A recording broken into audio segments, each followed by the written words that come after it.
चाचा खैरो,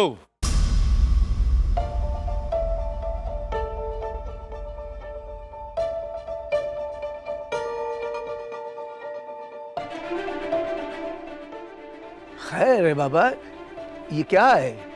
देख नहीं रहे? मिठाई का टोकरा है।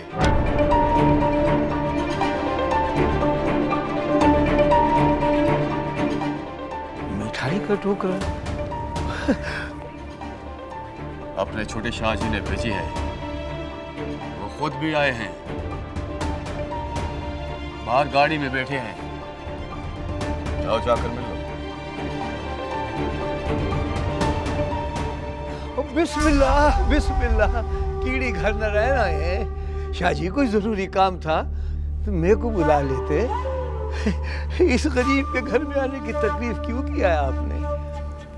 तुझे तो बुला लेते।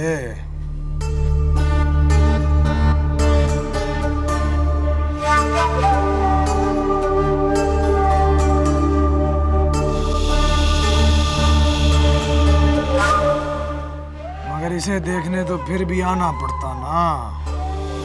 आप क्या कह रहे हैं छोटे शाहजी? मैं कुछ समझा नहीं।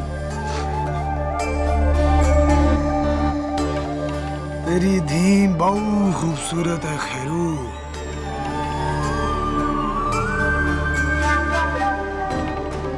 ये इस छोटे से घर में रहने के लिए पैदा नहीं हुई।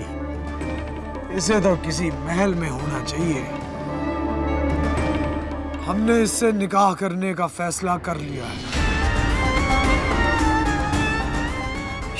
शाहजी, ये अब हमारी अमानत है।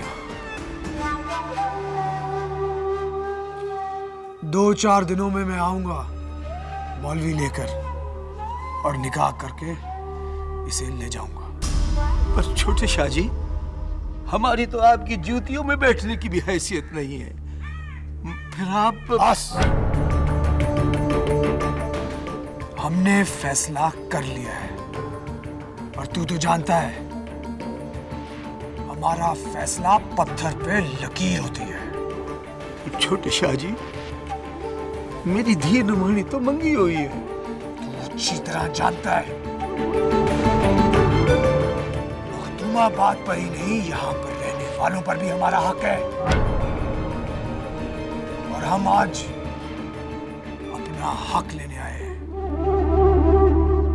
और ये हक तुझे देना पड़ेगा।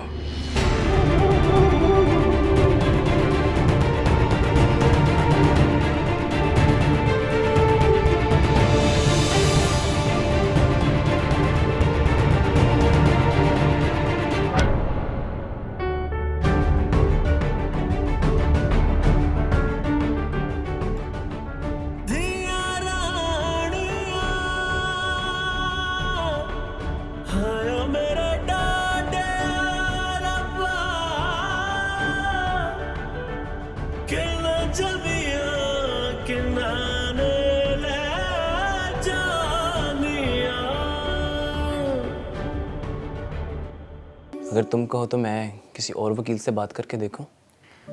नहीं माजिद, मैडम माहिन ने बिल्कुल ठीक कहा है। मुझे इस तरह बाबा साईं की इज्जत का तमाशा नहीं बनाना चाहिए। मैं जाऊंगी, मैं जाके उनसे बात करूंगी, उन्हें मनाऊंगी और मुझे पूरा यकीन है वो मेरी खुशी के लिए मान जाएंगे। और अगर बाबा साईं मान गए ना तो फिर अदा साईं को उनकी बात माननी पड़ेगी। यकीन करो मेरा। तुम क्यों टेंशन ले रहे हो माजिद? अच्छा सुनो, मेरी एक बात हमेशा याद रखना। मैं मर तो सकती हूँ लेकिन तुम्हारे अलावा किसी से शादी नहीं करूंगी। पक्का वादा।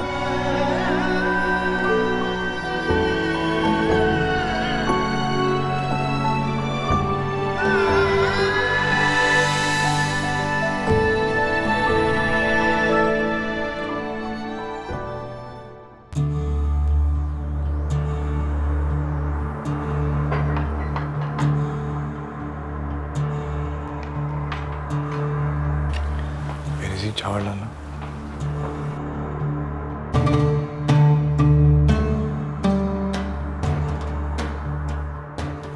बाबा साईं, आपने जाहिदा को फोन नहीं किया ना? लगता है आपको मेरी बात पे यकीन ही नहीं है। अगर आप कहें तो मैं वहां से कोई सबूत ले आऊं। नहीं, इसकी जरूरत नहीं है। मेरी बात हो चुकी है, कल तक आ जाएगी। भाभी सही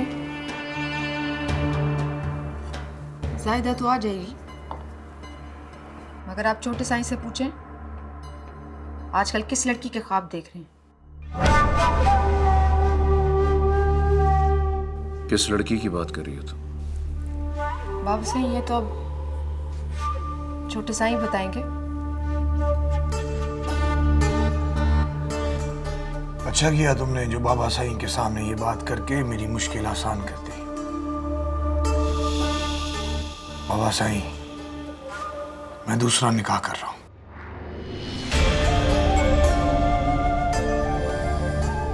कौन है वो लड़की? हमारे कम्मी की धी है, बाजार में देखा था उसे, मुझे अच्छी लगी तो सोचा निकाह करके रख लेता हूं। अब तुम कम्मी की धी से शादी करोगे? अब क्या करूं बाबा साईं, आप ही बताएं। वो मुझे पसंद आ गई है और मैं उससे निकाह करना चाहता हूं। कोई गैर शरई काम तो है नहीं, और वैसे भी शरीयत में दूसरी शादी की इजाजत है। पर शादी तो अपने जैसों में करनी चाहिए। लेकिन बाबा साईं, वो मुझे अच्छी लगी है, मैं क्या करूं? आप ही मुझे कोई हल बता दें।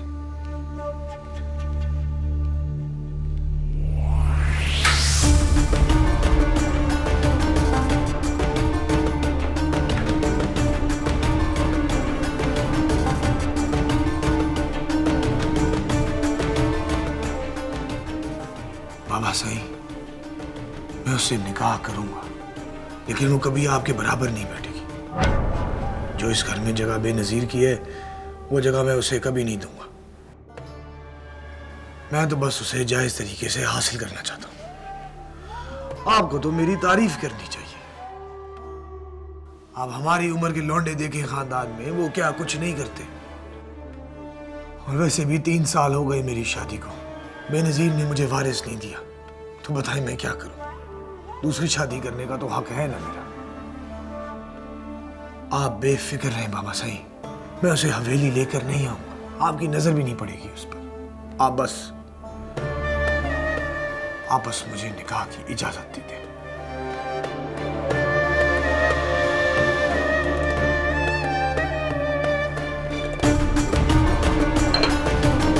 आप लेंगी? सारी आज़ादी क्या मर्दों के लिए है? हम औरतें क्या घुट घुट के जीने के लिए? अब बाबा सही से कह दें, अगर उन्होंने अनीस को दूसरी शादी की इजाजत दी तो ये मेरे हक पे डाका होगा, जो मैं किसी सूरत भी कबूल नहीं करूंगी। तुम जानती हो इस खानदान के क्या रिवाज है। तुमको बाहर से नहीं आई हो। हाय, तुम्हारे तो अपने भराओं ने 3-3 निकाह कर रखे हैं। तुम्हें पता है यहाँ सिर्फ हुकूक मर्दों के होते हैं, औरतों की सिर्फ जिम्मेदारी होती है और बस। मर्दों की हाँ में हाँ मिलाने की और मर्दों को खुश रखने की, और कुछ नहीं। अम्मा सेना, ये कोई इंसाफ तो नहीं है ना? मैं भी कोई इंसाफ की बात नहीं कर रही हूँ बेनजीर, रीत रिवाज की बात कर रही हूँ। तुम बस चुप रहो, इसी में बेहतरी है सबकी।